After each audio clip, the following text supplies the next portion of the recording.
অমুসলিম এবং নাস্তিকদের একটা জিনিসের মাধ্যমে আমরা ইসলাম যে সঠিক ধর্ম বা আল কোরআন যে সৃষ্টিকর্তার মনোনীত কিতাব সেটা প্রুফ করাইতে পারি। সে জিনিসটা হচ্ছে জিনের কনসেপ্ট। অমুসলিম বা নাস্তিকেরা জিনকে বিশ্বাস করে না, আর আমরা মুসলিমরা জিনকে বিশ্বাস করি, ইভেন কোরআনে ইনক্লুড করা আছে।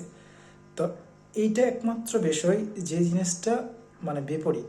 মুসলিম বা নাস্তিকরা এটা বিশ্বাস করে না, আমরা বিশ্বাস করি। এখন আমরা যদি এটা প্রুফ করতে পারি তাহলে আল কোরআন প্রুফ হয়ে যাবে। যদিও আল কোরআন আমাদের বিশ্বাস করি, প্রুফ হোক আর না হোক।